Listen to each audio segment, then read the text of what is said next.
What's up, Met fans? Welcome back, Talking Mets and Rob, Mets Talk Live edition.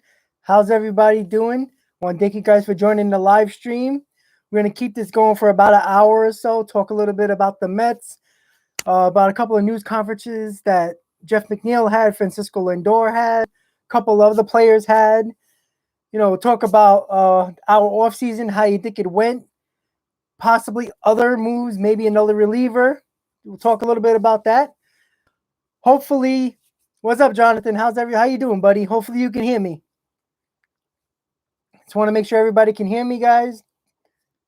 Just to make sure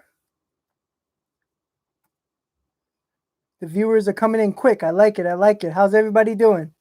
Write in the comments, guys. Don't forget to like this video. Yeah, I saw that, Joey. I just saw that with the Nats. I was just looking at Twitter before I came live. Yeah, it's another guy off the books. So I don't know. Maybe the Mets feel like they have enough guys, I guess. I don't know. Seems odd, but you know what? Gotta do what we gotta do. Travis, what's up, buddy? Yeah, I mean Jeffries, he would have been a solid option.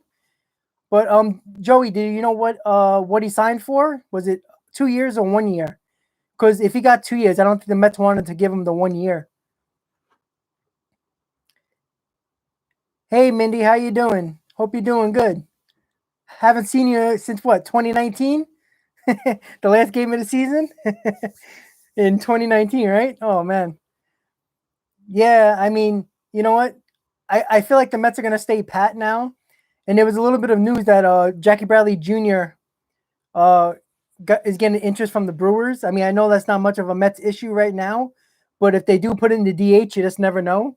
Maybe they say the heck with it, because I really think Jackie Bradley Jr. and Scott Boras really misread the market for Jackie Bradley Jr. because what he was expecting to get, he ain't getting. Oh, okay, Jonathan. Yeah, because I mean, I'm thinking that because I'm looking right now. I'm not trying to be annoying and look at my phone right now while I'm live, but I was looking on Twitter. I didn't see what was the deal for Jeffries, 1 or 2 years, but it's actually, let's see. Sorry for the disturbance, guys. I just want to check real quick to make sure I give you some good news. The right news. Yeah, it seems like it's a 1 year deal, but I could be wrong. But I don't know if you guys are talking about Lindor, Conforto, Syndergaard, about Zach Scott, what he talked about. That he said during the press conference that it's not that hard to do deals and make extensions for guys. He's done it before. So I'm glad he's very confident in that. But you know what? Hey, you know what? Now he put those words out there. Now he has to get it done. He can talk all he wants, but he's got to, put that ink to paper and sign Lindor, Conforto, and Syndergaard. Because you know what? We need those guys. Go check the comments really quick. Angel, what's up, buddy? Oh, Jonathan, was a minor league deal. If he makes the team 1.25, wow. Well, I'm surprised. Huh. Well, you know what? I guess the Mets feel like they're happy what they're doing. You know what? I'm thinking the Mets might be a little sneaky and waiting for the DH rule to see if they're gonna snab Jackie Bradley Jr. for a lower cost. That's the only thing I can think of. But we'll see. Oh, Mindy, I know you have 2 packages. Me too. I got it with the 7-line army, and I got the Mets 20 game plan. And at the moment, I'm not sure how it's really gonna work out. Because I know it's hard sometimes too, especially with COVID and everything. It's not going to be the same. We always have our tailgates in a parking lot, by the water, by the bay over there. It's we can't do a lot of that stuff. A lot of the people are not going, so it kind of sucks. But it is what it is. You know what? It's what we can do. We take baseball as long as they're playing games. We can watch it on TV. Go to a few games. It might be with 1 or 2 people, maybe, because I don't think they're gonna let people stand around in a group and talk and stuff like we usually do. So, it sucks, but at least we got baseball, right, guys? Mindy, let's see. Do I want the DH? I don't mind the DH. I'm more of a National League guy, like let the pitcher hit. But at this point, I'm going to be a little biased because we got Dominic Smith. And if we get the DH, at least we can play him more at first than in left field and make Pete Alonso DH and then put Nimmo in left and then even I'm out on Mora Jr. or Pilar as our center fielder. Give us a little bit more better defensive outfield. And you know what? The infield would be one of the best defensive infields in the game. He put Smith at first. So that kind of makes sense. Don't forget, guys, if you're already in here, thank you for joining me for the live video.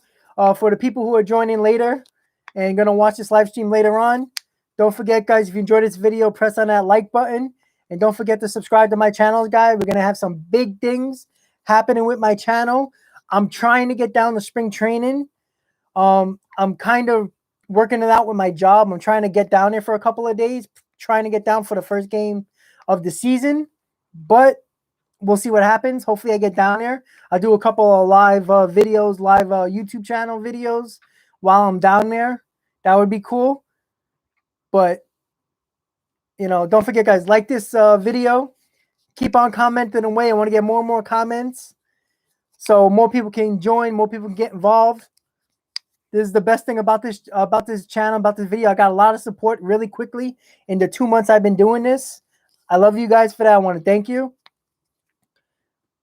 Thank you, Mindy. Ernie, what's up? How's everybody doing? Yeah. Let me just check the comments really quick. John, LFGM, let's go. Yeah, Jonathan, you make a good point. He's Green is a year younger. Yeah, when I did that reliever options video about Green, Jeffries, and Tyler Clippard, I like Green. Green can be a good option. You just don't know. But I don't know. The Mets don't seem like there's a lot of movement right now, but they've been quiet all year about these guys. But maybe they feel satisfied. I'm not very confident in this bullpen.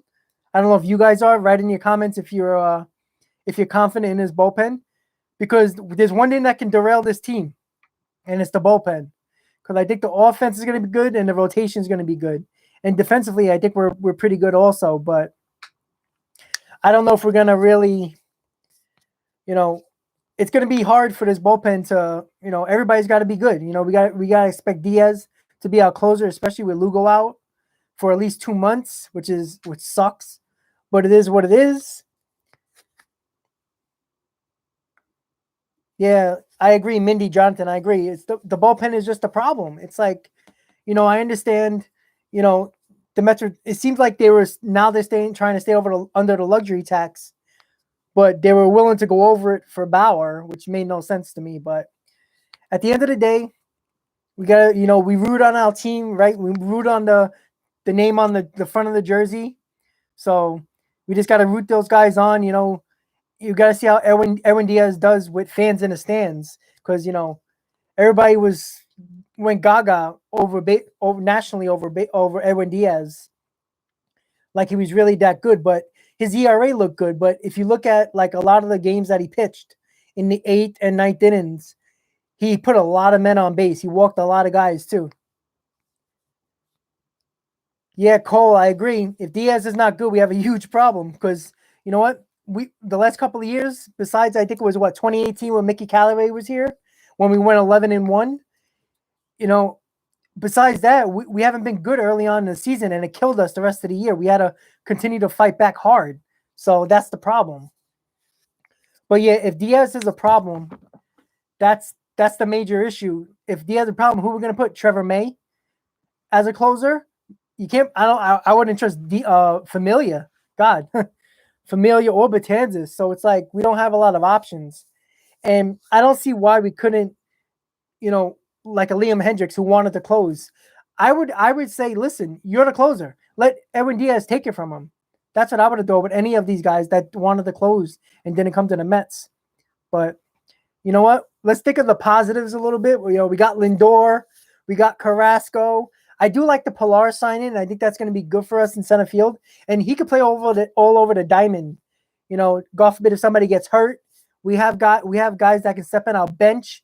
is actually a major league bench. It's not the minor league guys that we always have all these years, the Baxters of the world. God, you can go on and on about the minor league guys that we had. The Jose Martinez and all those guys. We got major league guys. Almora, we got Pilar, we got those guys. And it's, Guillaume is pretty good defensively. And he can be good with the bat. We have a major league bench finally, which is nice to see. Because usually we don't have that. So the bench is going to be good. When you got to give guys days off, you know what? I have no problem with those guys stepping in for one game. I'm going to check the comments real quick, guys. The official Astro, what's up? I don't know if I seen you here before on a live stream, but welcome. Thank you for joining. Travis, how you doing, buddy? Hopefully Green or Clippard Mets will sign if they want to add one more piece to the bullpen. Yeah, I would take either one. Clippard surprisingly had a good season.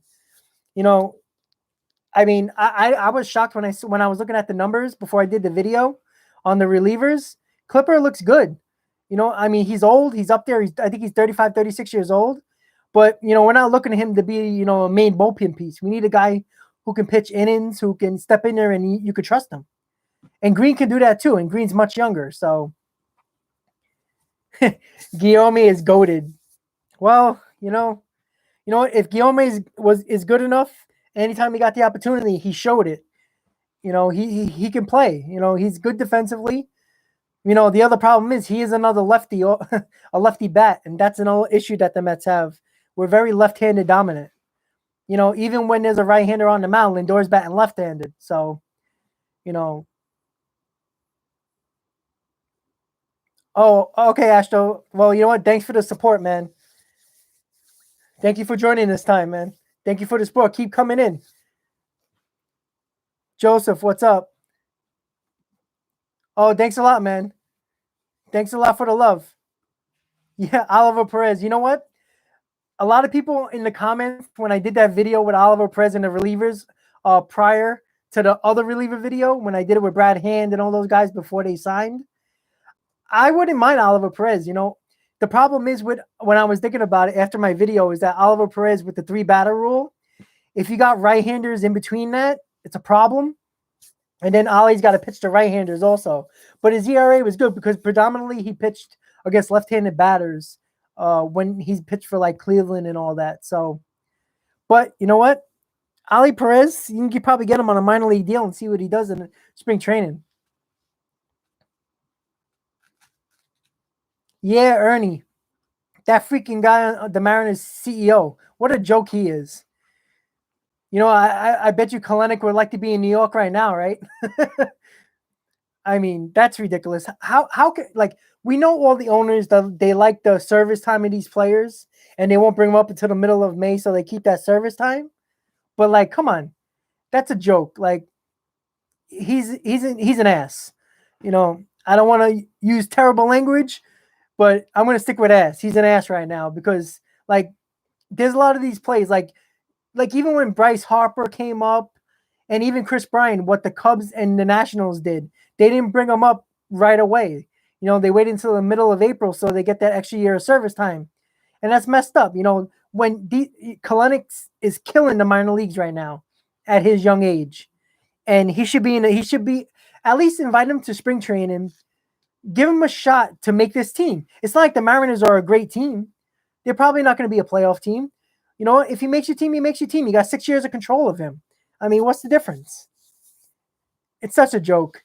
Yeah, Mindy, the CEO of the Mariners, he talked about the minor league players about, he don't care if everybody opted out of the season. He wouldn't, put minor leaguers up on top so service time can start.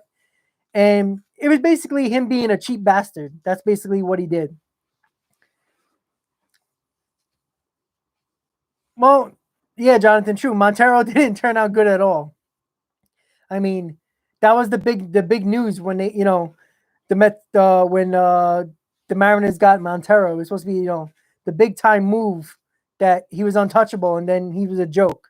So the Yankees made a good move on that move, keeping Sanchez other than Montero, because that was the big news at the time. Yeah, Ernie, I agree. Like this guy's a million. He's a billionaire basically, and he's acting. He's acting like he's poor. And it's like, a lot of these minor league players, yeah, they got nice signing bonuses, especially the top guys.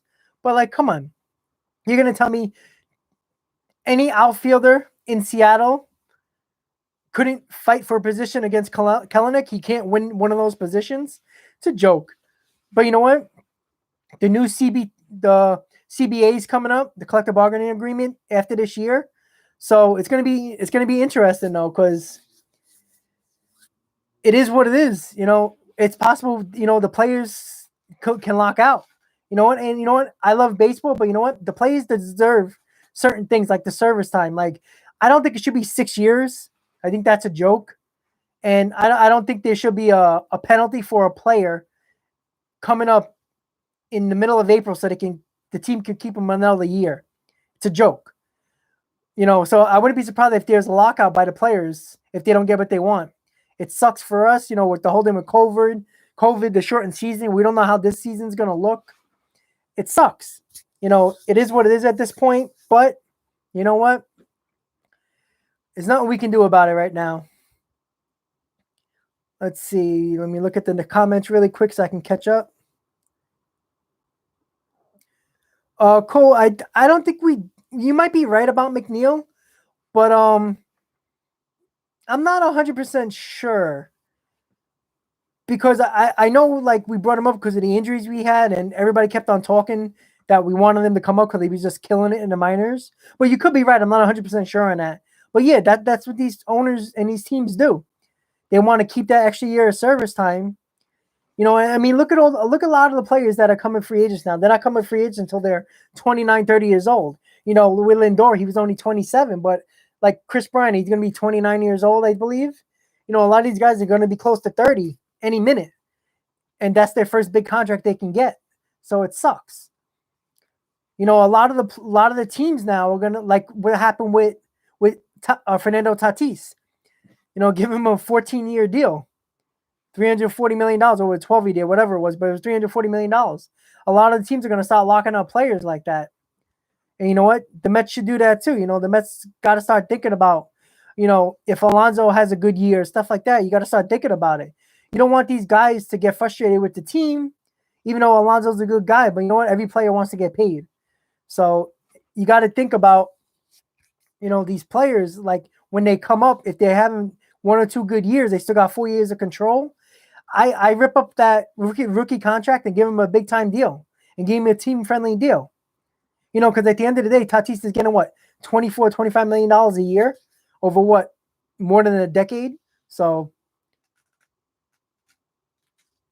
Astro, I saw you Shane Bieber to the Mets vid.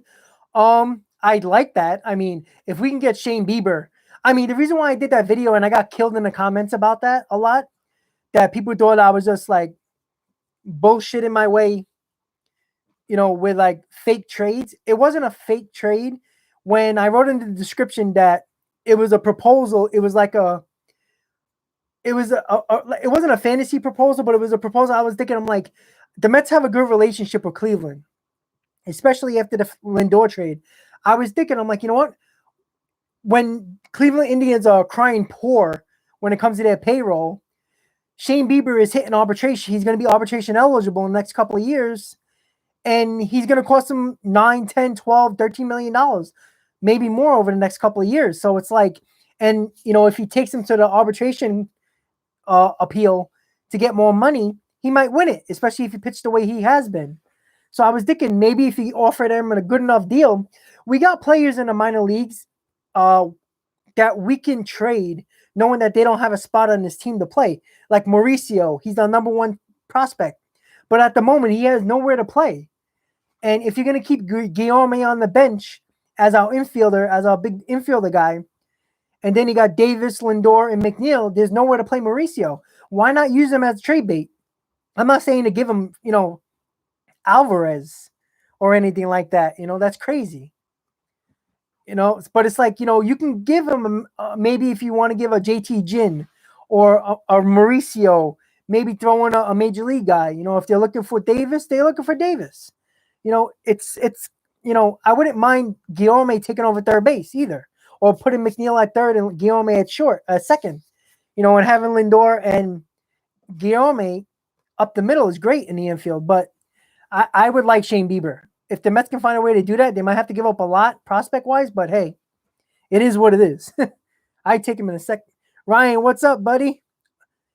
Yo, thanks for joining in. Don't forget, like this video and subscribe, Ryan, if you haven't already. Thanks a lot. Yeah, Nelson, Twitter is trouble.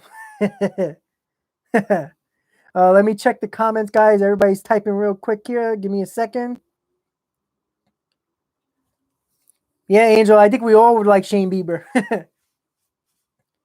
Do you think Kalenic likes Seattle, Jonathan? I don't know. I mean, with a lot of these players, I don't think they really care where they are drafted or where they get traded when they're in the minors, because their goal is to make the majors.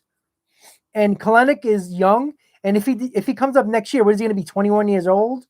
And then he'll be 26, 27 when he becomes a free agent. So if he's the player we think he's going to be, I don't think he cares where he plays. But you know what? I don't think he's happy about not getting on this major league team in Seattle. But I don't think he likes Seattle. But you know what? Blame Brody for that.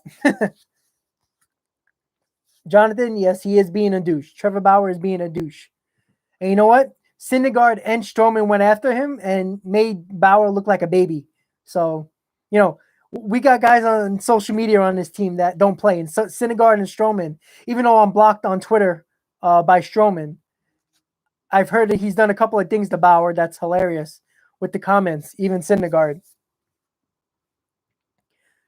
All right, let me catch on the comment, guy. Cole, clickbait doesn't bother me. You know what? A lot of people think a lot of my thumbnails are clickbaits, but I don't think people really look at the words on the thumbnail and on the picture. When I put a question mark at the end of the statement or the question, like Mets interest in Shane Bieber or Mets to get Shane Bieber, question mark. It's a question. It's not a exclamation mark saying this has happened. It's not a big time statement. And that's my problem with a lot of people that comment too. Like, I love everybody's support. I like the negative feedback too, because it only helps me make better videos. And I do take everybody's comments and opinions to heart. I'm not going to cry in a corner, because I love you guys. I love the support. But at the end of the day, you don't go on YouTube not to get views. You will go on YouTube to be a creator and a content creator and doing something you love to talk about, which I love to talk about the Mets, to not get views. You want to get views. It's up to the individual to subscribe to the channel, to watch the video, to like the video, and that's why, I try never to disrespect anybody who gives me negative feedback. I love all feedback. And that's my whole thing. Like, clickbait is clickbait. YouTube was made on clickbait. Don't let them fool you. And YouTube probably can hear this and be like, what the hell? But at the end of the day, all you see, have you seen the Dogecoin videos lately? All of that is freaking clickbait. Dogecoin to $1, that's clickbait. But they got 60, 70,000 views. So at the end of the day, I love talking about the Mets. And I never try to give anybody wrong information.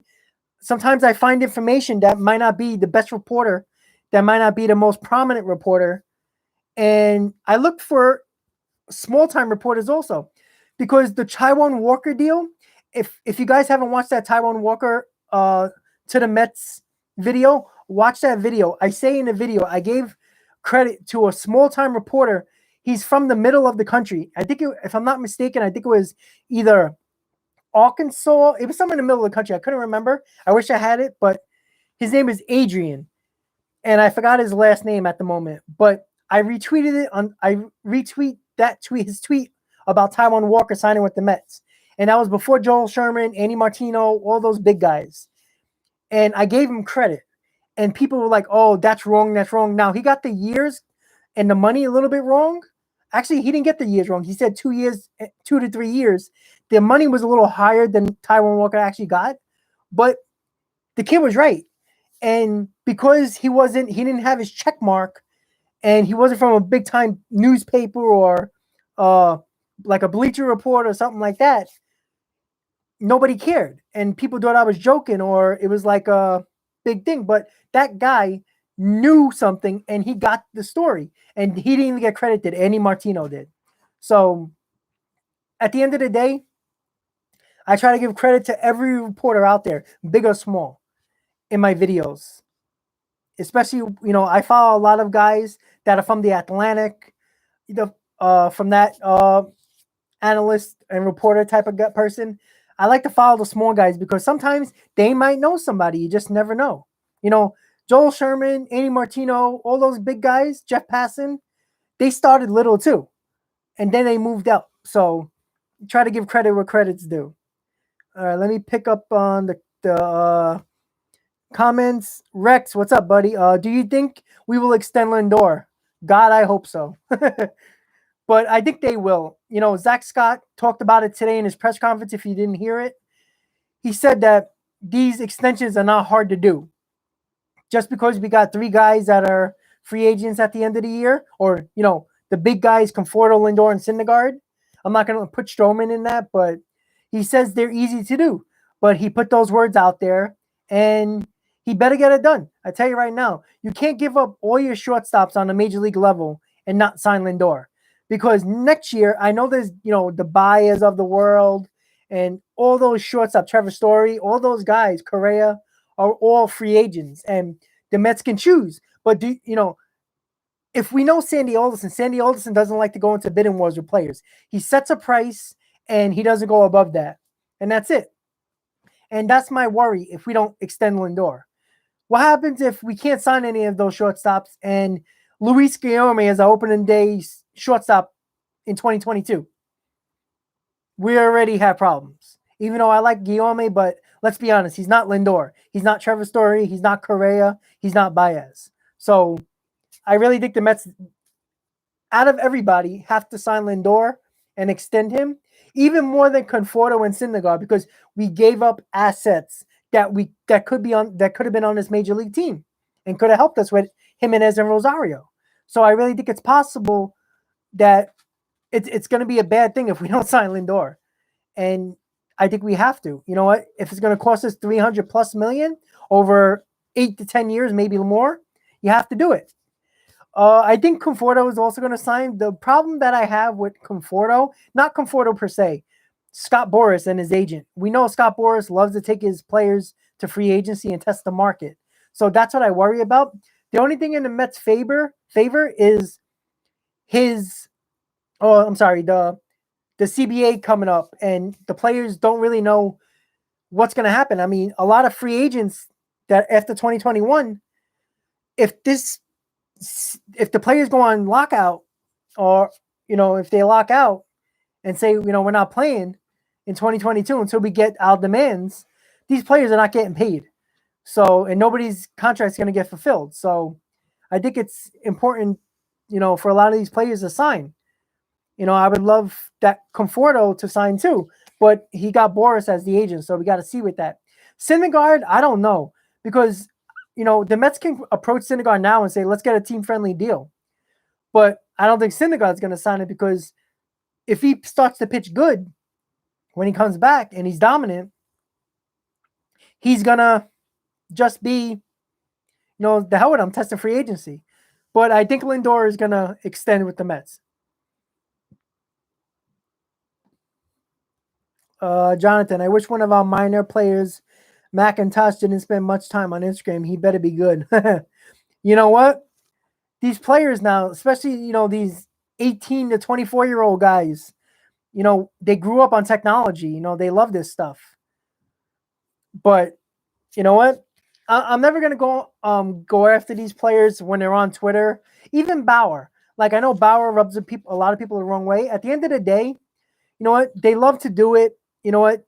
Let them do it. As long as they don't disrespect somebody to the point where it's racist or sexual or anything to harass or disrespect somebody emotionally, physically, racially, sexually, even verbally. I don't, let them do what they want. Let them talk back and forth to each other, to fans. I like the interaction with the fans too. But you know what? I don't mind it too much. So, but it is what it is with Twitter, and social media and Instagram and all that. But it is what it is. Ryan, thanks, buddy. Thanks for the support. Mindy, let's see them pitch. I want to see how Marcus Stroman pitches. Looking forward to watching Noah pitch again. Yeah, see, Marcus Stroman, he's one. You know what? I got blocked on Twitter from Stroman because I didn't like curse at him or anything like that, but I was not happy with him opting out. I know a lot of players did, but let's be honest. He opted out on the exact day when he would be eligible to become a free agent, and that's why he did it. Now I don't know if he actually had an injury or not. That's not for me to say, but he went out. He was rehabbing in team facilities in the Mets facility. While I guarantee you, he knew no matter what, he wasn't coming back. And at the whole time, what were we talking about right before the season started? Oh, when Stroman comes back, this rotation is going to be okay with Syndergaard being down. We all thought he was coming back. And even the Mets were shocked that he was opting out. And that's a problem. He talked about health and safety. Come on. He was all over. He lives in Florida. He was in Tampa. Or it wasn't in Tampa, or I think Miami. I'm not sure. I think it was Tampa. He lives in Florida. He was all over the place in Florida with his girlfriend, his family, and stuff like that. And he even bought a place in Utah, what I saw on Instagram. He's in Utah. He bought a beautiful house in Utah. He was all around there. So it's not like he was quarantining himself the whole time. So he opted out because he knew that if he didn't pitch, he wouldn't have the risk of getting hurt. Not because of COVID. Let's be honest. But you know what? He was smart because no matter what, he knew that he was getting a qualifying offer from the Mets. And he took it. And he's getting 18.9 million. So it is what it is with Stroman. I think he's going to be good because it's a contract year. But in all honesty, though, I don't think the Mets are going to, I don't think the Mets are going to re-sign Stroman. I don't care how good of a year he has. Azan, what's up? Yeah. I don't know what you're talking about, Azan, and looking like your comments are going crazy or something. But yeah, I am a diehard Met fan. I'm crazy with this team. Let me see about the comments, guys. Give me a second. Bremen, yes, I got blocked on Twitter by Stroman, and it was only because I said to him, be honest to the team and to the fans. Don't say you opted out because of COVID, because you didn't. It was obvious what you did. Like, I mean, he has a big mouth. He talks a lot. He's very cocky, and he has a lot of confidence. That's cool.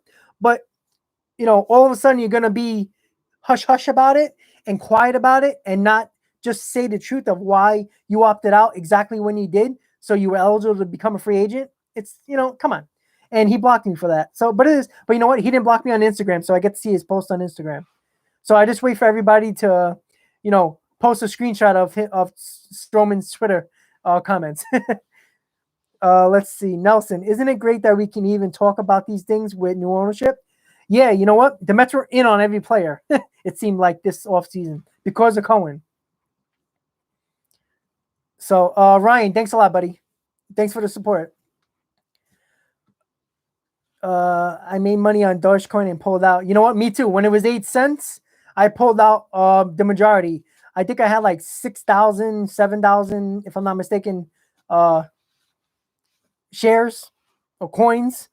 And as soon as they hit a little over 8 cents, I sold like 6,000 of it. I got my profit and ran because I knew it's nearly impossible for Dogecoin to go for $1. But let's get back to baseball. All right, Billy. Joseph, am I going to spring training? I'm trying to. I'm still trying to get it situated with my job because my job's very strict with traveling outside my state of New York. And they're very, if I go travel outside the state other than the tri-state area. I have to get tested a couple of times before I can even go back to work, and they're not allowing everybody to take a lot of their vacation time because a lot of people are taking their COVID vacation that the company allowed us to take. If we didn't want to risk getting COVID, we didn't have to work, and we were able to get paid for 3 months. But we lose our service time, we lose our benefits during that time. So, but I'm trying to get my I'm trying to work on my job right now, so it's like last minute type of thing. But the prices aren't too bad to get down there. So if I do, it's gonna be last minute my tickets. But I want to go down there at least to the opening game because the tickets aren't. The tickets are like freaking season games. Like they're $50 a pop, and when they're only allowing like 2,000, 3,000 fans or whatever it is, it's a decent amount of money. But at the end of the day, I want to get down there. Hopefully, I can. Cole, my favorite reporter is John Heyman. He was right about Trevor Bauer money when he got attacked for it. Yeah, you know what? A lot of people kill John Heyman on Twitter. That poor guy. And yet, enough people like Andy Martino and he still has a job. But you know what? Whatever. But yeah, John Heyman, I like him too. He's always on with Moose and Maggie and all that too. So.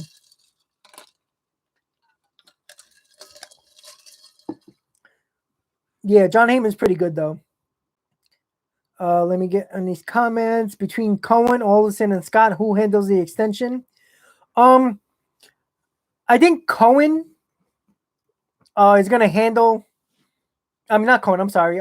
Scott's going to handle the negotiations, but I think Olsen is going to have the final approval before Cohen. But Scott said it. He thinks it's going to be. It's not that hard. So, he's got to put his money where his mouth is, basically.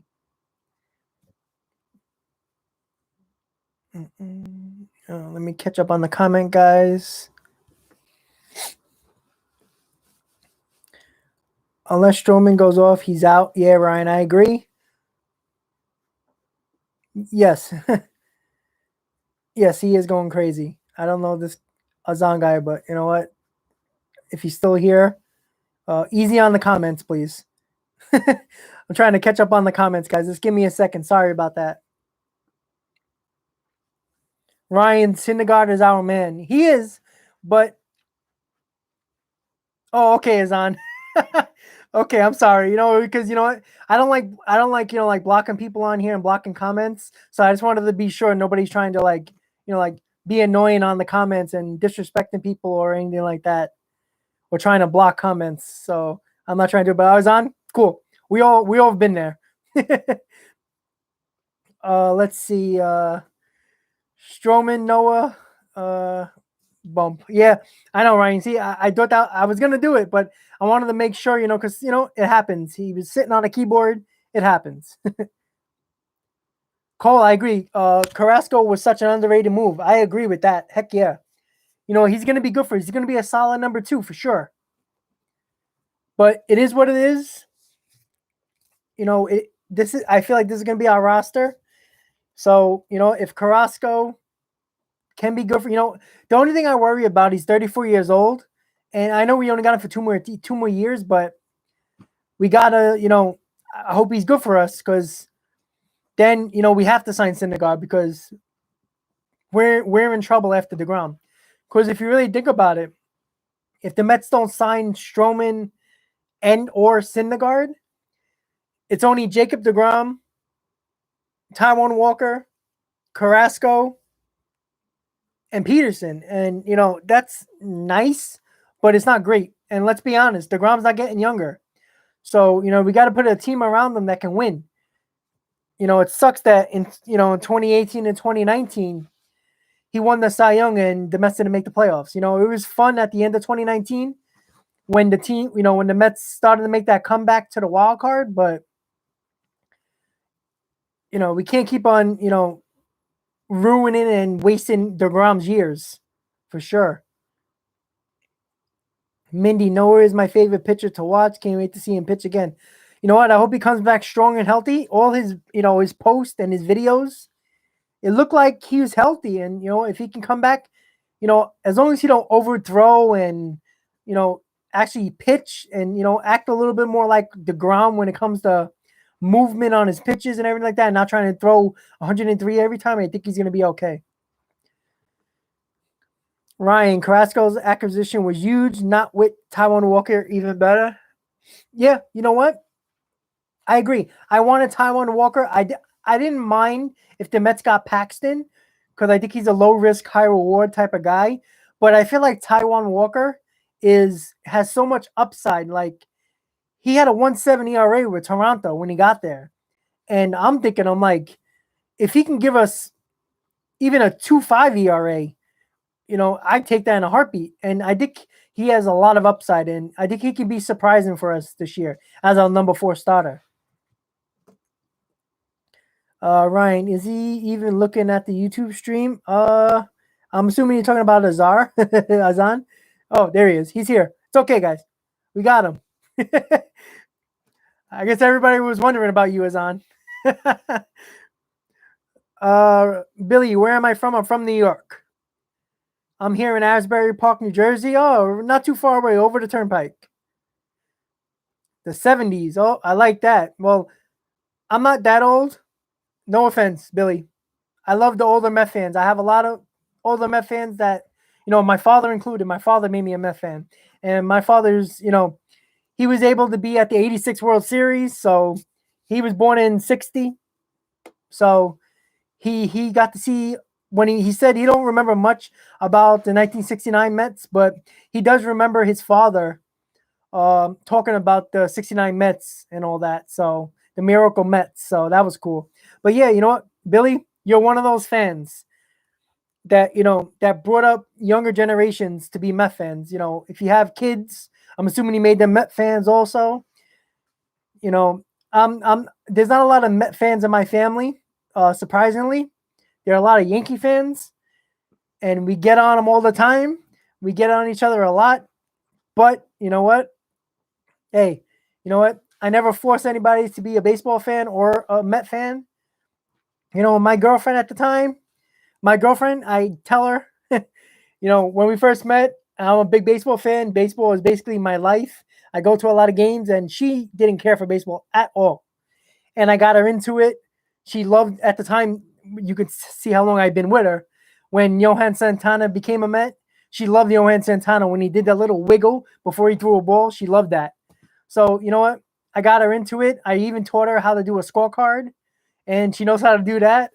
But I don't think she's here right now, but to pay attention. But she would agree that she got into baseball because of me. So I try to, bring in people that don't really like baseball and try to get into it because people think baseball is boring, but it's not. If you understand the game, and the beautiful part of baseball is sitting in the stands, talking to the people you're with about strategies. Like, do you think Callaway or you think Rojas is going to bring in Lugo or going to bring in Betanzas or Edwin Diaz? What are they going to do? What move is he going to make? We talk about that, and that's the best part of baseball. So yes, Billy, sorry, I went on a rant. I am from New York. Jonathan, glad the Wilpons aren't the owners that really didn't spend money. You know what? They spent money until they got messed up with that Madoff scandal, and that really hurt them. I didn't like them as owners. I thought they were just bad owners, not just cheap, but they were disrespectful to their own employees also. So that's a big thing that I didn't like. But I'm glad the Wilpons are gone. Steve Cohen's going to be a better owner. He's going to spend the money when we need to spend the money. So that's a good thing. Hayden, LFGM, what's up, buddy? Nice seeing you. Yo, Hayden, if I go down to Florida, I'm going to contact you. And maybe we can meet up in Florida. Maybe head to the spring training game, or possibly just meet up for a breakfast, lunch, or dinner, whatever. We can hang out, mask, of course, but we can meet up, talk Mets baseball. Maybe do a collaborative effort when it comes to YouTube. That would be cool. Let me catch up on all the comments, guys. Sorry about that. Ryan, who is your starting 5? If you're not, I'm not including Syndergaard yet. So it'd be DeGrom, Carrasco, Stroman, Walker, and Peterson. But Peterson and Lucchesi, I think, can fight for the number 5 spot. But I rather have Peterson, the fifth starter, and Lucchesi in the bullpen because Lucchesi did pitch in the bullpen for San Diego a little bit. So, and we need that extra lefty in the bullpen. And I would trust Lucchesi. And Peterson never really did it in the bullpen. So I'd rather have him as a starter and make him be comfortable as the fifth starter. Azan, some family beef. Okay. Azan, LFGM is, well, all right, I'm going to say it. Let's fucking go Mets. That's what it is. But yeah, LFGM is that. So LFGM is for short. It's a little more, PC and, rated, G rated. So let's see, Jonathan. A lot of people in Jersey are Yankee fans, or at least the ones I meet. Yeah, true. You know what? I've been around a lot of Yankee fans. When I was in high school, I tell you, on my baseball team in high school, there was two Met fans, me and one other player, and the other player was the shortstop, and I was the third baseman, and everybody else was Yankee fans. And I went to high school from 2001 to 2005, and the Mets weren't really very good until after I left high school in 06 and 07 and 08. So the bad years were bad. And, that was the Art Howe years and all that too. So it wasn't very fun. And it was embarrassing to be a Met fan at that time. But at the end of the day, I suck it up. That's what we do as Met fans. We suck it up anywhere we go. When it came to Yankee fans, when we had the Wilpon stuff and all that, the Mets were making the playoffs every year. It sucks. So, but yes. So that's the interesting thing about that. Let's see. Billy, good luck with your channel, Rob. I subbed and like LFGM. Billy, thanks a lot, buddy. I love the support. So it's like, I'm sorry. I'm reading Jonathan's comment with Tuazan. Let's freaking go Mets. Trying not to curse. I agree. But I thought I had to say it quickly. So he got exactly what it means and what Pete Alonso did in, 2019, which was cool. It was a big hashtag, and it still is. But yeah, Billy, thanks again, buddy. Thanks for the support. I love you guys, the support and everything like that. It's so much fun with all you guys commenting on my videos. Like I said, I even enjoy negative feedback. Like I said, guys, I know you guys, like the channel and everything like that. But if you don't like a video, comment on it. Let me know, because I don't want you guys to not enjoy a video, and give me the reason. I love the feedback. Like if you're saying, Rob, I don't agree with you. Like we can have our own opinions with not agreeing or disagreeing, agreeing or disagreeing with, my videos or what I say in a video. Bring it at me. I have no problem with it. I love the feedback no matter what it is. Hayden, what's up? Here in Florida, it's all MLB fans, but predominantly more Met fans and Yankee fans rather than Marlins or Rays. Well, yeah, you got a lot of New Yorkers that went down to Florida to retire and just move. But you know what? Let's be honest. The Marlins or Rays only have fans when they're in the World Series, basically. But yeah, it's a joke, those two teams. It's sad because the Rays are been a really good team for a while. I mean, how many years in a row have they won 85 or more games and made the playoffs? It's crazy. So it's like, it's sad, at the end of the day, the Marlins won more championships in the last 30 years than the Mets. So just think of that. I've been a Met fan for many years, but the worst moment I can remember is the Castillo drop ball. Oh, Jonathan. You know what? When Castillo dropped that ball at Yankee Stadium, oh, I tell you, that was tough. I'm not even gonna lie. I never forget. I wasn't at the game. I was sitting watching TV. Now, my girlfriend at the time, wasn't my girlfriend at the time? Maybe my friend. Me and her are watching. I think she was over at my house. We were watching the game because she was a Yankee fan. When Francisco Rodriguez threw that pitch and A-Rod popped up the ball, I was already in her face like, yeah, we're going to win. And Castillo dropped the ball. I'm thinking to myself, oh my God, like that was terrible.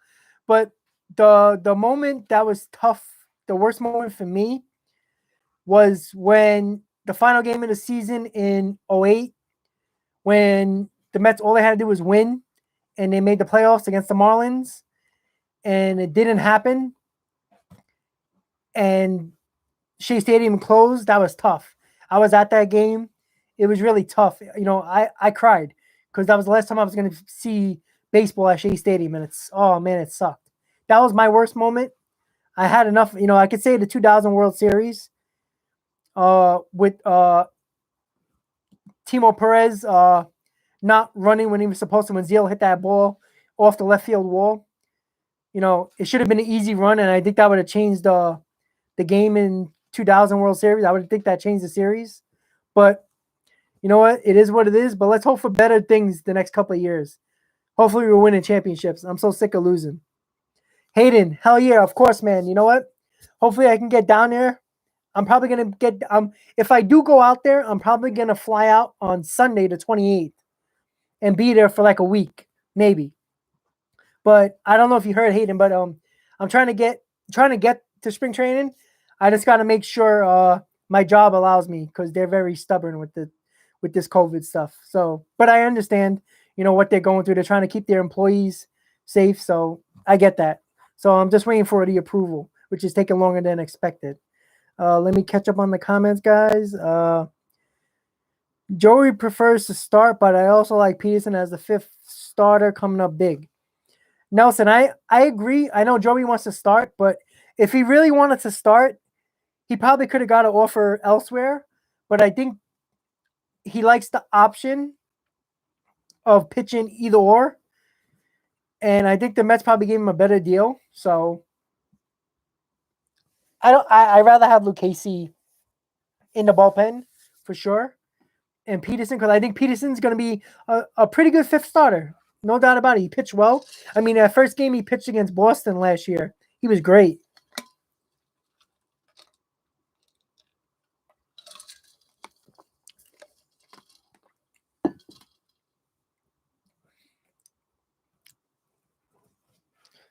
Azan, my stream is entertaining.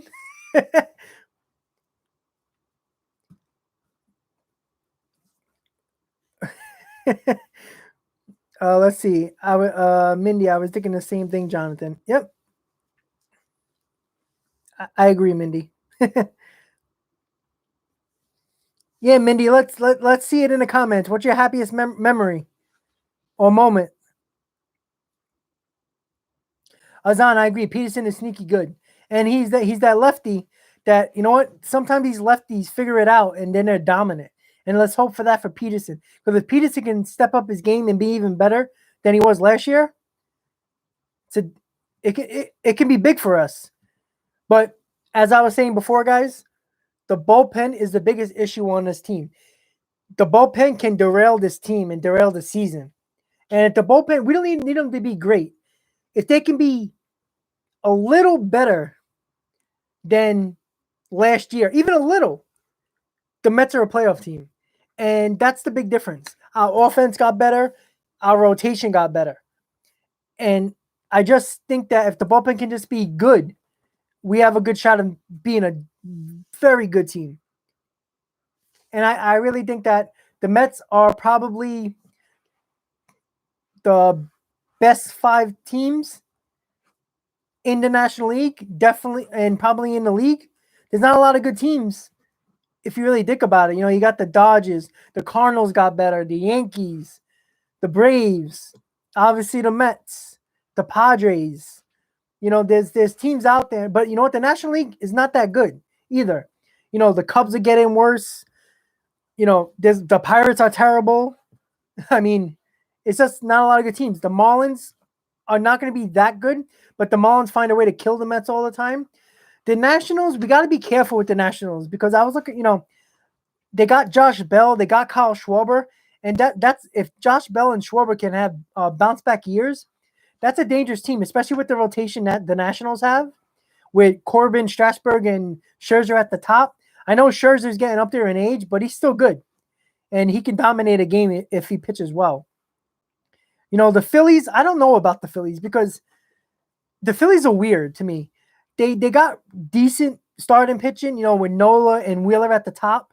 But other than that, they got Eflin and Velasquez and Thompson, they're not really, their back end is not that good, and their bullpen's not that good. Their lineup is probably top 6 or 7, maybe 8 in the league. But again, wherever Bryce Harper Bryce Harper with the Nationals, they always choked. And as soon as he left, they won the championship. They won the World Series. And the Phillies, they get Bryce Harper, they paid him all that money, and they haven't even made the playoffs. And JT Realmuto, the Phillies basically brought back the same team. With Didi and Bryce and Realmuto, Rhys Hoskins, those guys, McCutchen, and Alec Baum, who I actually really like. They got a good team. But you know what? I think that the team to beat is the Braves. They got the pitching staff.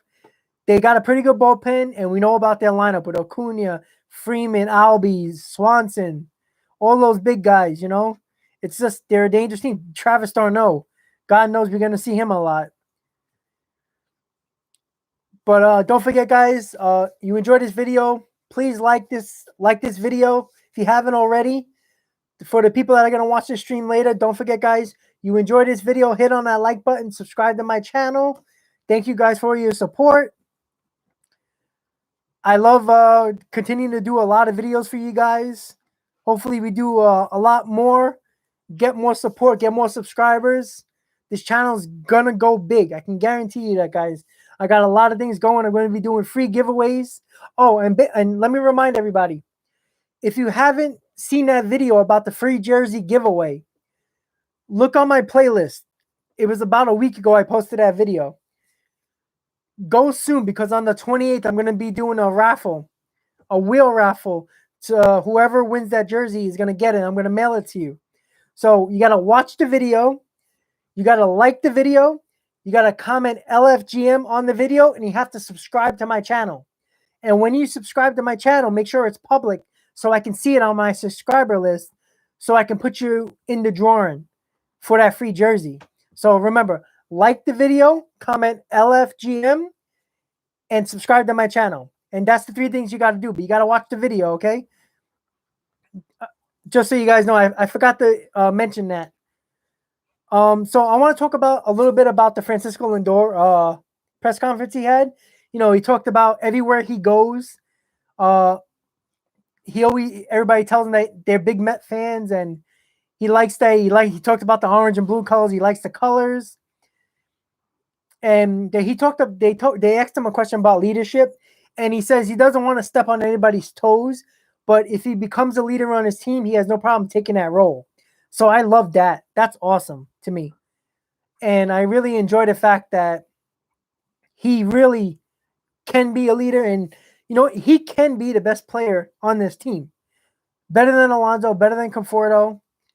But the guy that I worry about a little bit is James McCann. Because in all honesty about James McCann, he's good defensively, and that's what the Mets need.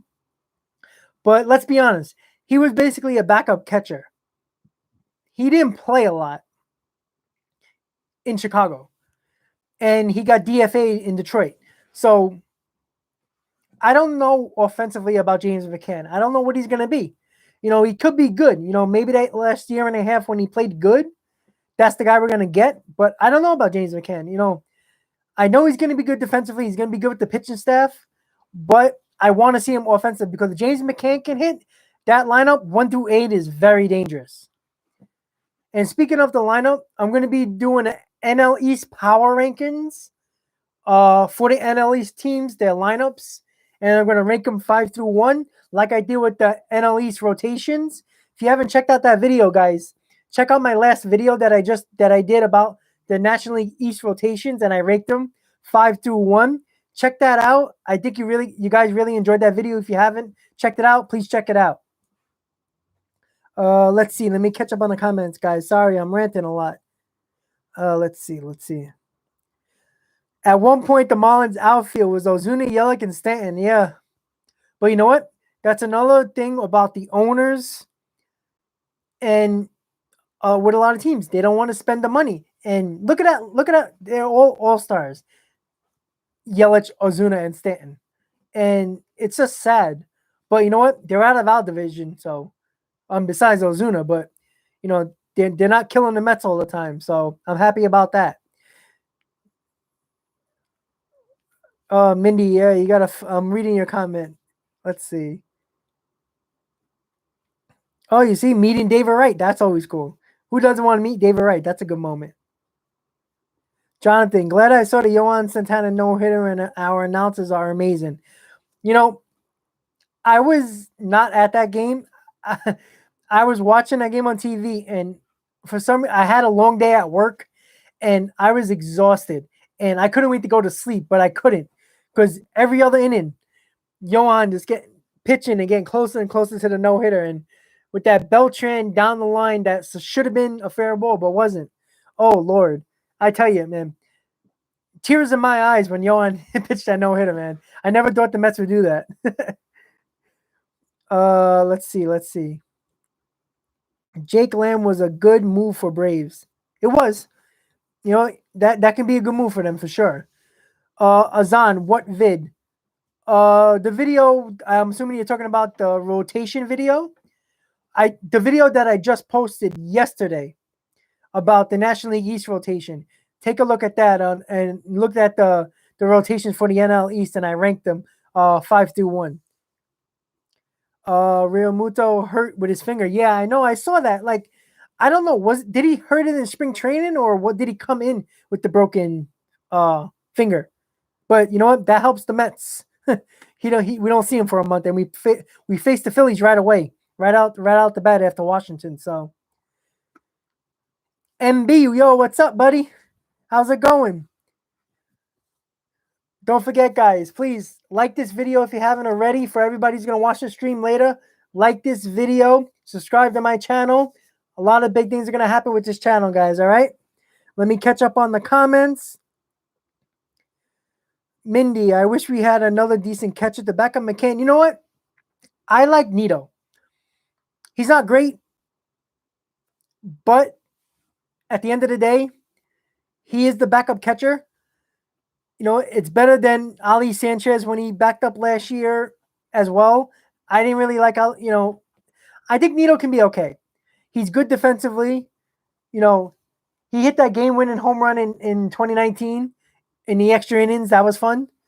But, you know, Nito is Nito. You know, he's a guy that is a backup catcher. And I'm okay with it. MB, I'm so mad the Mets passed on Jeffries. Yeah, you know what? I know. You know, when I first went live, somebody brought it up. I forgot who it was, but yeah, it sucks. And he didn't get a lot of money either. But I don't know if the Mets are looking more at Shane Green. There hasn't been a lot of news about it. But you know what? It is what it is. But Shane Green's still on the market, so maybe the Mets will go after him. Maybe.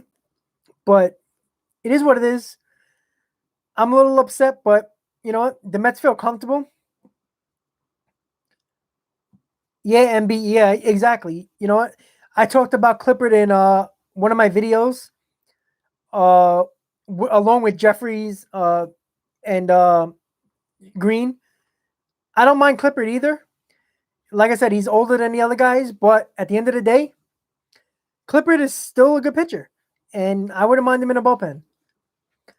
Jonathan, I was reading something about the Phil's bullpen is a weakness. Yes, it is, and it still has been. They didn't really get better in the bullpen. They did get somebody. He was pretty good. I forgot who his name, but they got him early in the offseason. That is pretty decent. But again, their bullpen is a problem. But at the end of the day, their offense struggled too. The defense wasn't that good, and their rotation was okay. Besides Wheeler, Nola had a down year.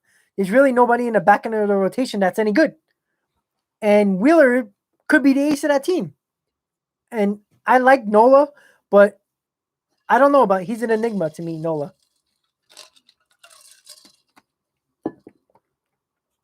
Let me check the comments. You know, Tyler Flowers is not a bad option for a backup catcher. He was with the Braves, if I'm not mistaken. He was good. He was okay.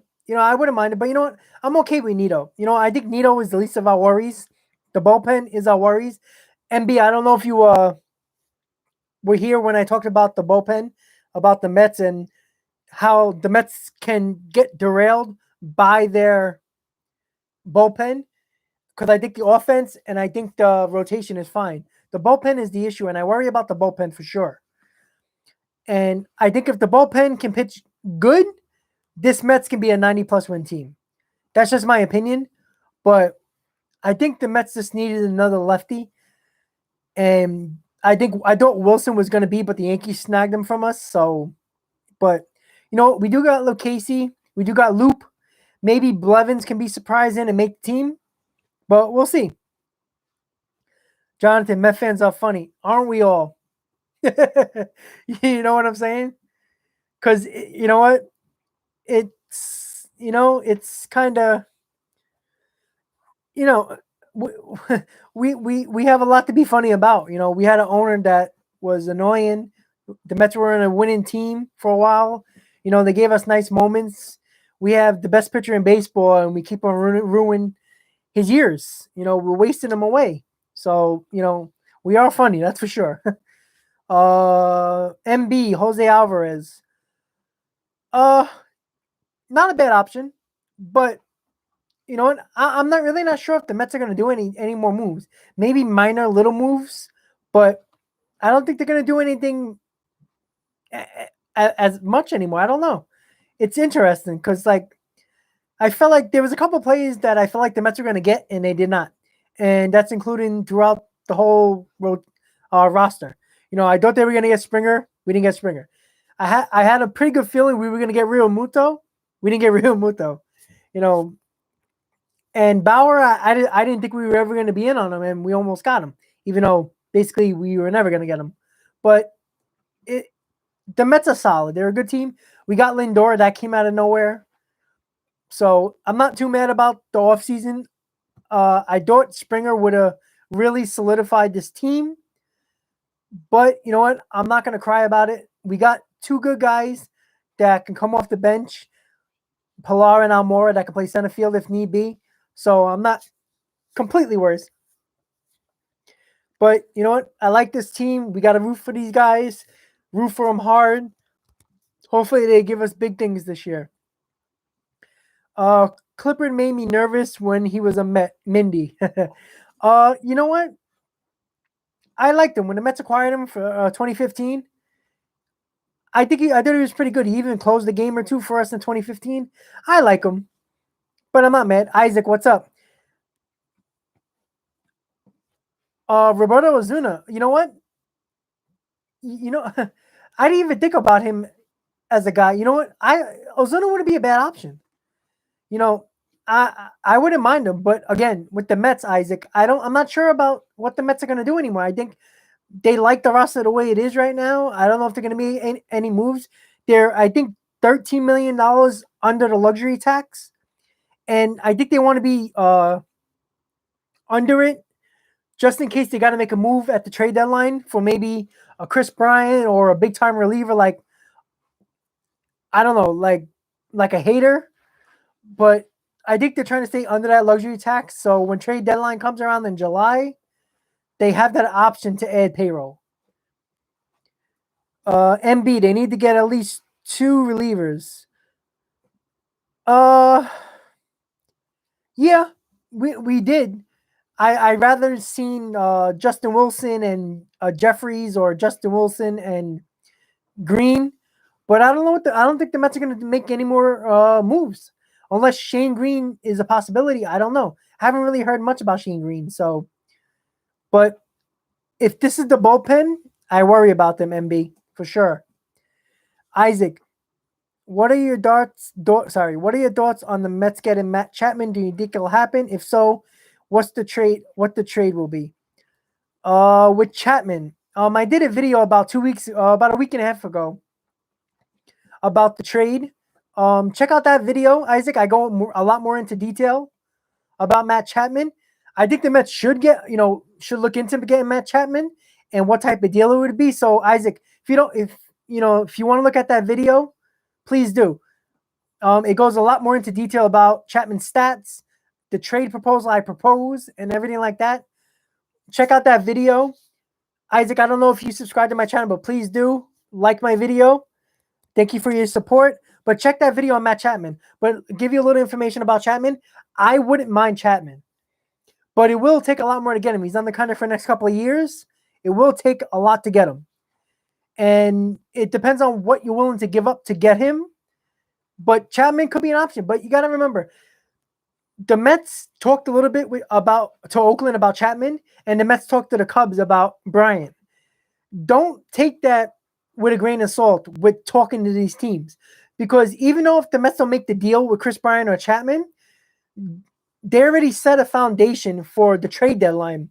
If JD Davis is not turning out what he expected him to be at third base, the Mets can ramp up those talks, and they already talked about players. So this deal can happen quickly during the trade deadline. That's an option. So you got to look out for that. Just because they didn't get him, Chapman or Bryant now, doesn't mean they can't pick up talks again during the trade deadline. And since they already talked in the offseason, it can go a lot quicker. So that's always the thing. But Chapman, for sure, I wouldn't mind him on this team, for sure. Jonathan, Zach Scott said he's okay with the 40-man. Me too. I'm not completely happy with it. I thought the bullpen could have added more to the bullpen, but you know what? This can be a 90-win team, 90-plus win team for sure.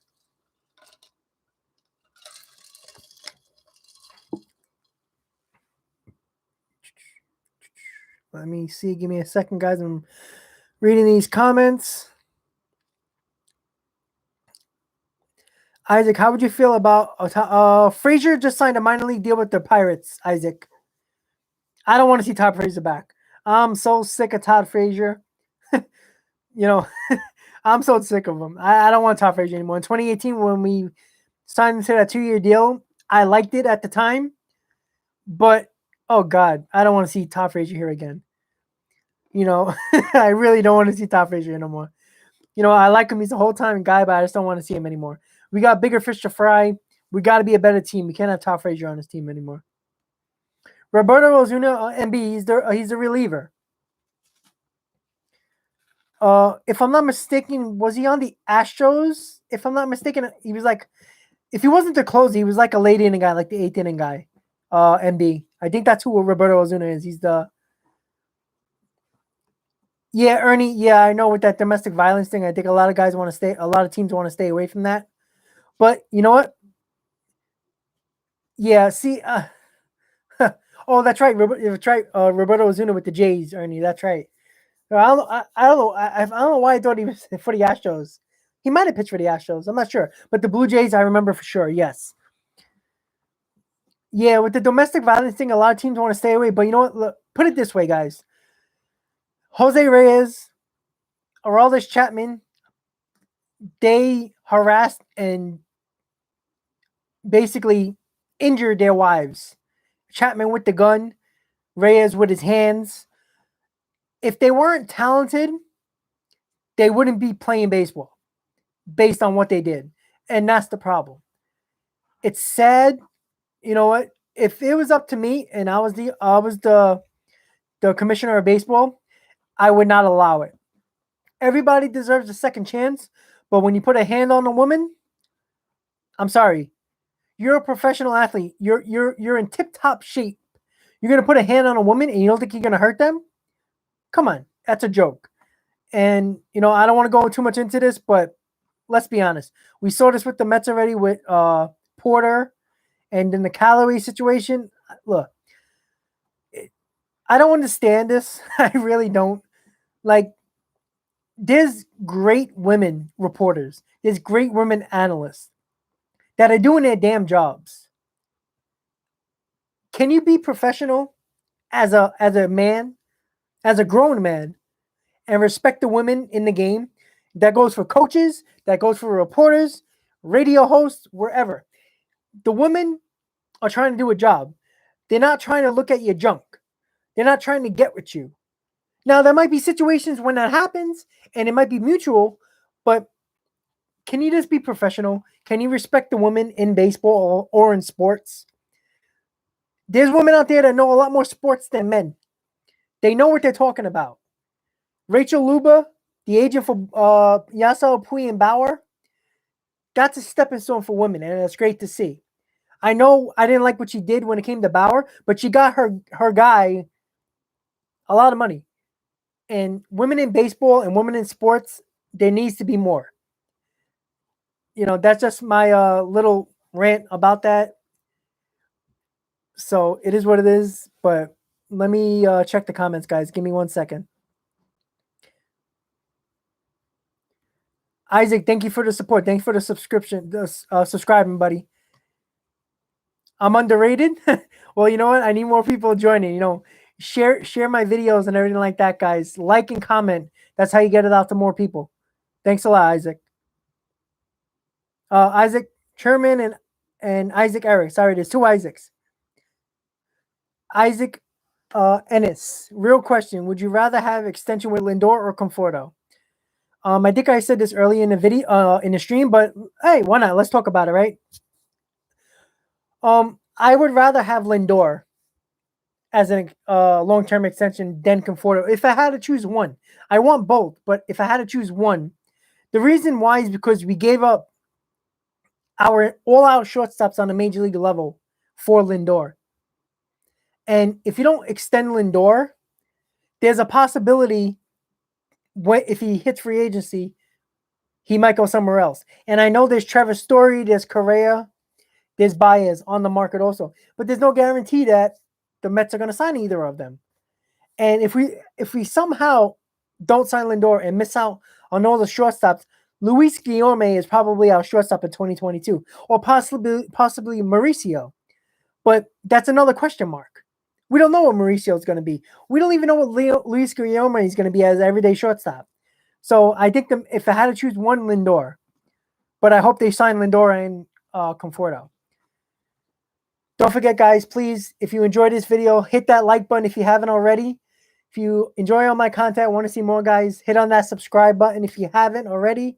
Subscribe to my channel. A lot more videos to come. Channel is going to go big, guys. I just want to let you guys know a lot more is going to happen with this channel. I'm going to be with you guys for about another 20 minutes before I go. So I'm going to catch up on the comments so I can get it to everybody. Ernie Delgado, he's good but likes to throw his he's a domestic abuser for sure. That's the problem. Jonathan, what would you all grade this offseason? Let's see. Ernie says B+. I'd go there. I think if they would have solidified the bullpen a little more with like a Wilson, a Jeffries, Shane Green, if they still might get Shane Green, but if they would have got two more arms in the bullpen, I would have probably give an A-, but a B+ sounds good. So I give a B+. Ernie, do you know what options are left for bullpen help? Rob, maybe you could pull it up on your screen. Yeah, hold on 1 second. Let me check real quick. Give me 1 second, guys. I'm just going to type it up so I can pull up the screen.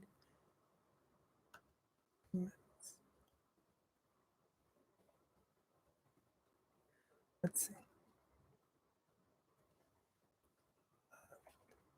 Give me 1 second. I'm just going to check really quick. Let's see. All right, so we got. Fortunately, it's not making me add my screen. Sorry, guys. I'm just trying to get it here, but it's not letting me do it. Darn. I'm not gonna lie, guys. I don't go live very often, and I'm still trying to work with this whole live stream thing, trying to get everything situated. But I am having problems going sharing my screen. But I can give you a couple off the top of my head, Ernie, if you don't mind. Sorry about the screen issue, but Ernie Delgado, I'm sorry about that. But I'll give you a couple of names. You got Tyler Clippard, Shane Green. Somebody brought up Roberto Azuna. There's another. Let's see who's left. If there's a couple of more guys. That's the three I know off the top of my head. Ernie, trying to remember a couple of more guys. I know there's like 2 more, but I can't remember off the top of my head. But I'm gonna look for a second. Let me see. I'm not sure, but I want to get. Let me see. I'm gonna check right now, guys. Just give me a second. Just gonna check really quick.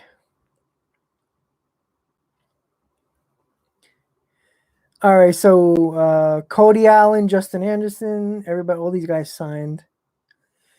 Jesse Chavez. Let's. All right, I'm gonna check right now, guys. I'm looking at their list right now. Who's left? Tyler Clippard, I already said. Edgar Garcia. There's not a lot. Chichi Gonzalez, Shane Green. That's the guy I want. Yoshiisha Harana, 37 from Seattle. Nate Jones from Cincinnati. Juan Nicasio. Roberto Azuna. He's still young. Roberto Azuna is 26 years old, and he's still pretty good, but with his domestic violence issue is a problem. Brad Peacock. You know what? I didn't even think of him. Brad Peacock from Houston. He's 33 years old. He was very solid in the playoffs for Houston for the last couple of years. He's been very good. So that's another guy for sure. But that's the guy so far, Ernie. Sorry about not sharing my screen. I was just having issues with that. Yeah, Drew Smith, Jonathan would be good, you know. Yeah. Yeah, with Drew Smith, I guess he can make the team as a bullpen arm, but we gotta see how he does during the off season. I mean, during spring training. I'm sorry, Ernie Gesellman. Gesellman. I don't know. He was injured a lot the last couple of years.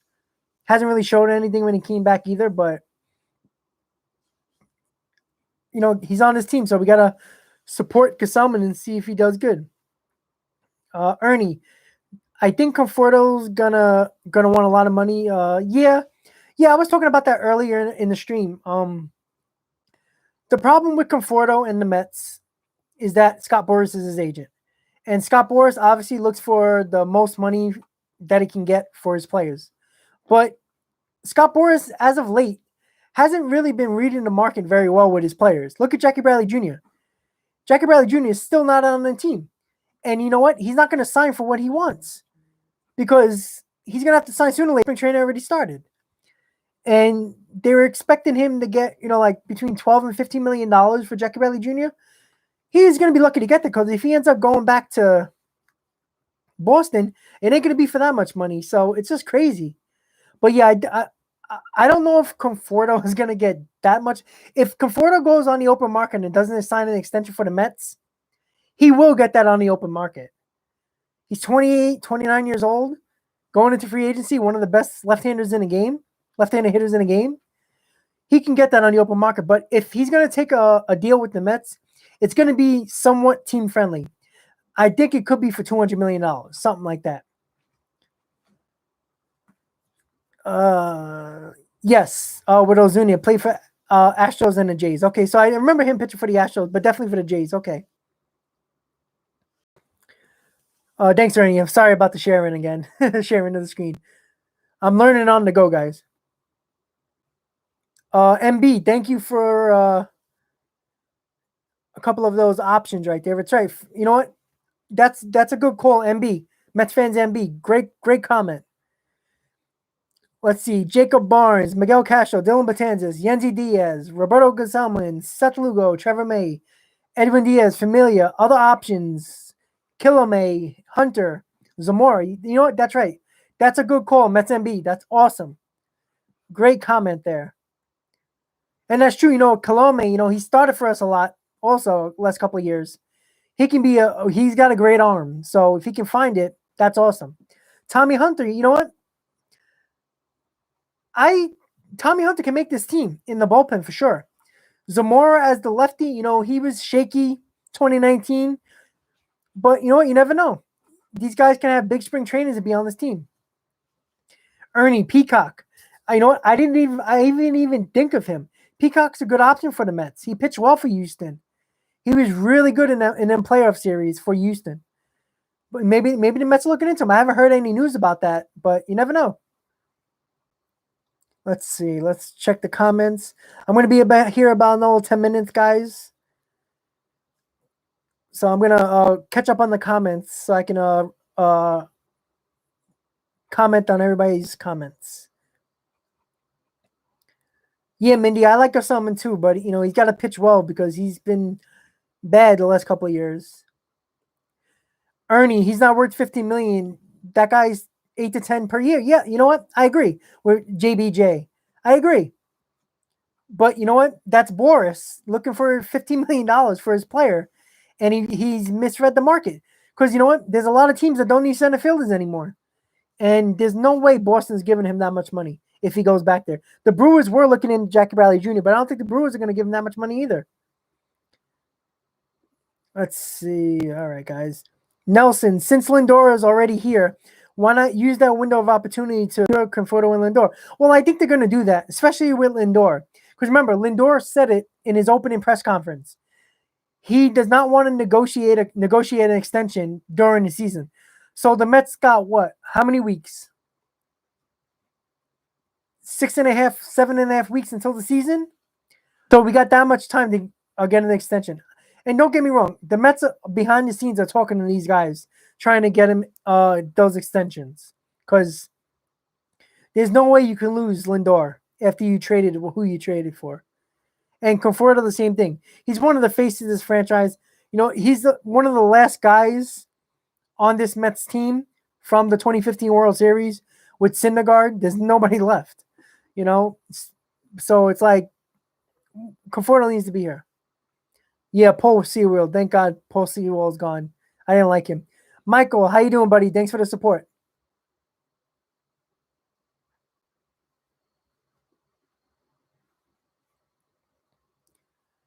Michael, what would you do? Davis, Vientos, Zapucki for Bryant at trade deadline if Davis is bad and Bryant bounces back.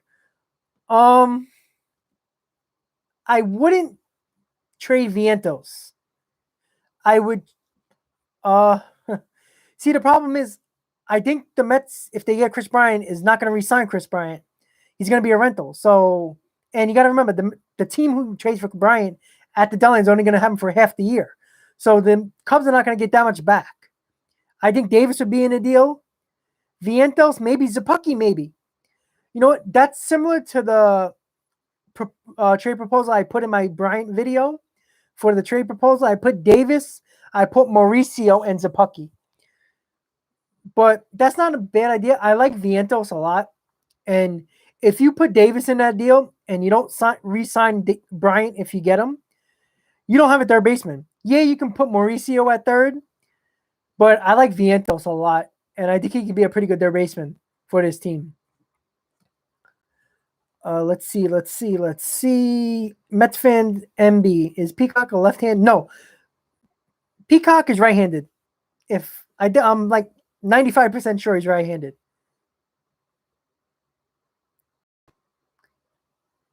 Yeah, I don't think I think he's right-handed. Yeah, MB for sure. We never knew the Mets were interested in Loop and Lindor and May. Yeah, the May signing came out of nowhere. It happened quick. Lindor too. I was at work and I got the notification on my phone about Lindor trade, and I don't. My coworkers are gonna thought I went nuts. Like I was so excited. Like they thought like I don't know what they thought, but they know something was up because I went crazy at work. Ernie.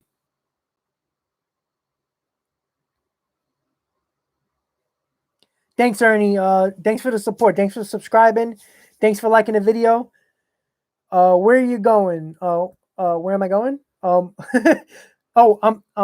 I'm actually going to work. That's why I can't stay too much longer. But thanks a lot for the support. Fernando, somebody says you're right. I'm trying to catch a comment. Oh, here we go. Stop it with JBJ. He is over. See, he's overrated offensively. Defensively, I think he's top notch. But I agree. He is overrated, especially at the price that he's looking for at $15 million. That's insane. I'm sorry. No, like I said, at this point, if we don't get I don't care about JBJ right now. I really don't care. I like the Mets to get Shane Green, and you know what? It's recently been realized that Peacock is also on the free agent market, so that's a good thing too. But yeah, so let me just catch up the comments before I end this live stream. Fernando, it's 50-50 on Lindor. Let's see what happens. I don't know. I think the Mets are pretty set on extended Lindor. I don't think it's 50-50. I think it's a little more than that.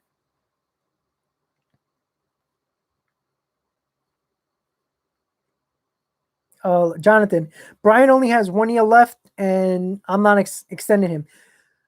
See, I don't. There's certain teams that if they do get Bryant, they probably will extend them. But the Mets, if they get Bryant, they're not extending him. I can guarantee you that. You got Mauricio and Vientos in the minors that can play third base, and the Mets might look to bring one of those guys up at third base if Davis don't pan out.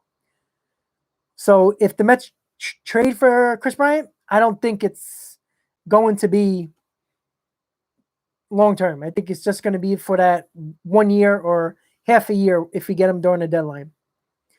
Let's see. Michael, why won't the Mets resign Bryant and rank number 40 in baseball, and Vientos is not the top 100?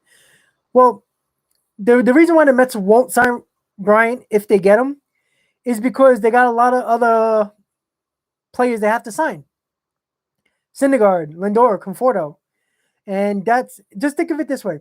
If Syndergaard comes back and plays really well, and Conforto plays really well, you're looking at a $300 million contract from Lindor, $200 million for Conforto.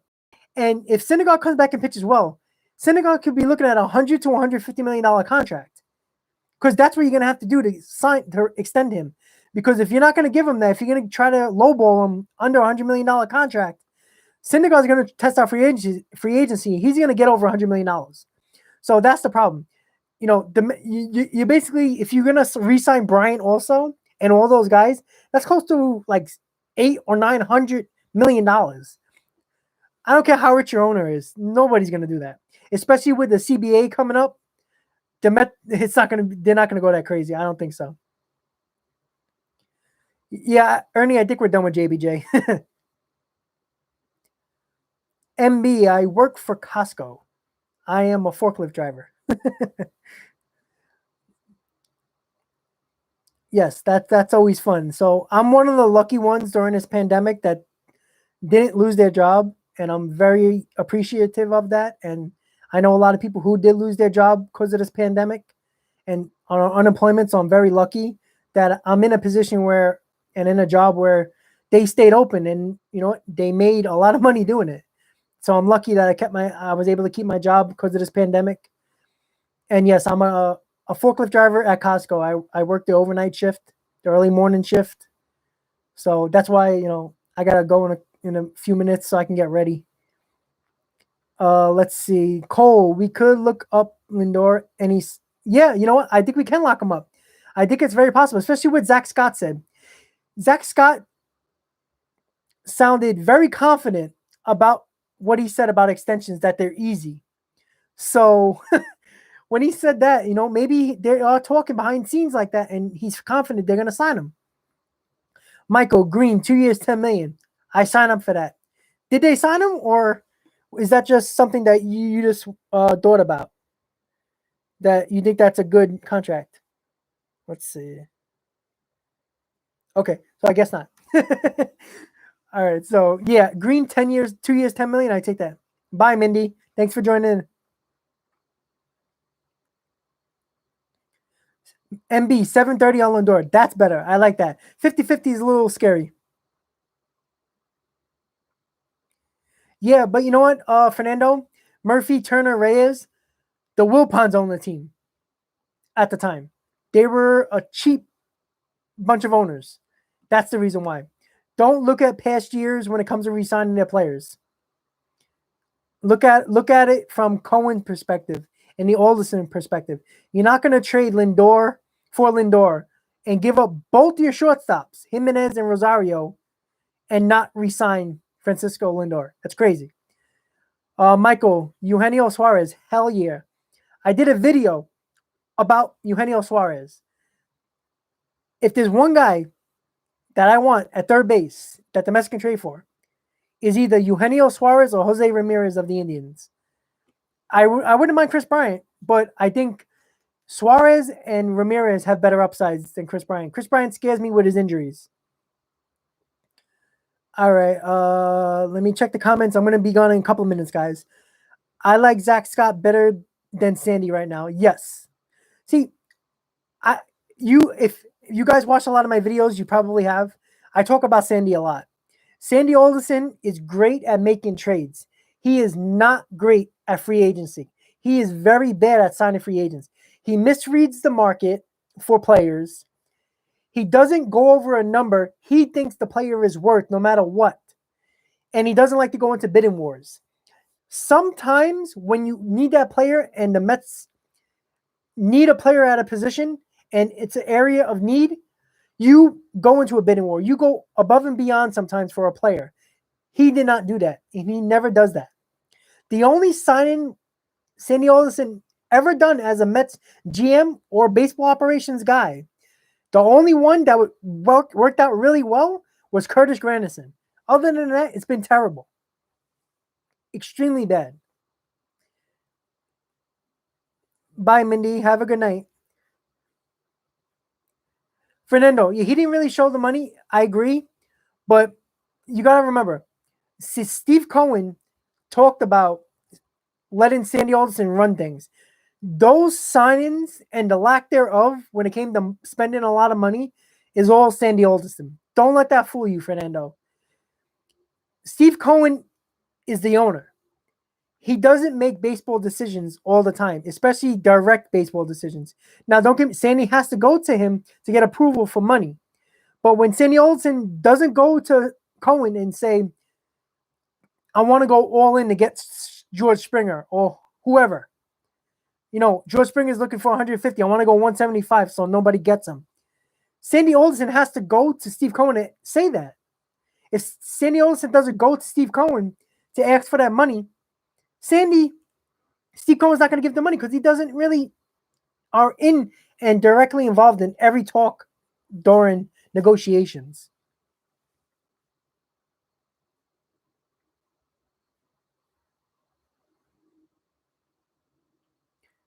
Hey MB, how did you do live stream? Don't you need 1,000 subscribers? No. You know what? Listen, I'm only in this channel. I only started my YouTube videos 2 months ago. I didn't know I can go live until I hit a certain amount. I think it was 100 subscribers that you can give your URL name. You can change that and I can go live. I don't know. You know what? I didn't know. I figured out I can go live early in my YouTube channel days 2 months ago. And my first live video was the Joey Lucchesi trade. But I didn't know I can go live. But I think you need 1,000 subscribers to go live on your phone, to go through a mobile. I think. I don't know.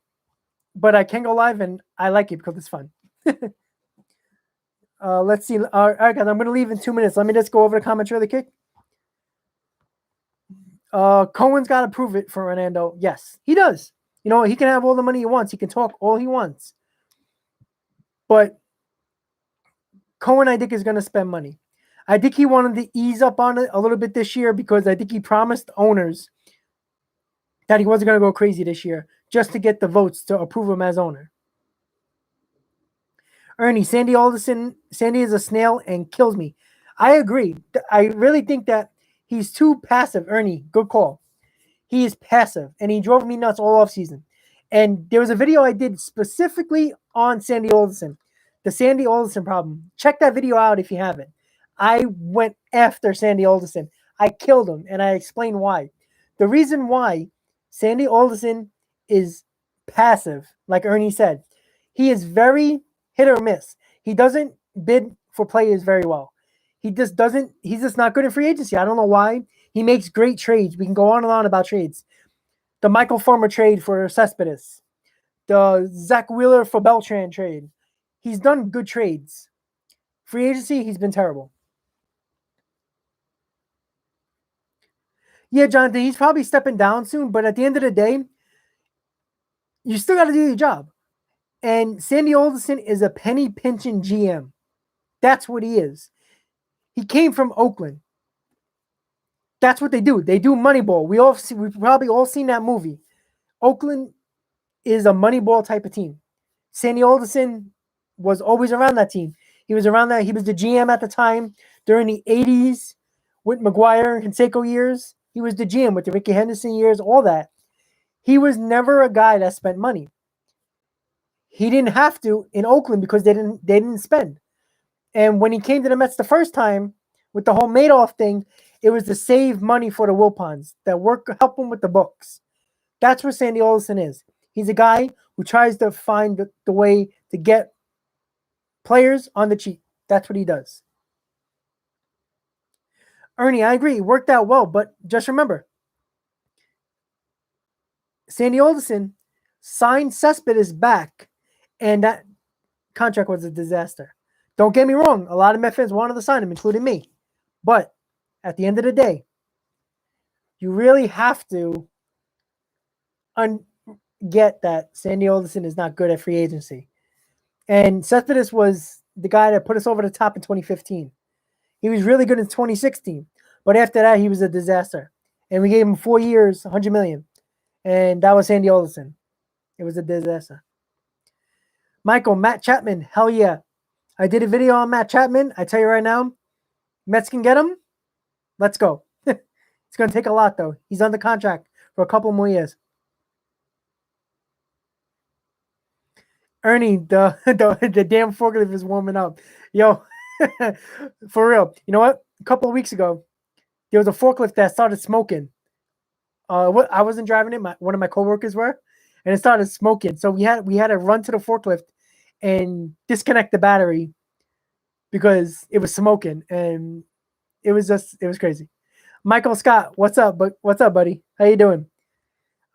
Let me check the rest of the comments before I go, guys. I like Chapman too, Michael Scott.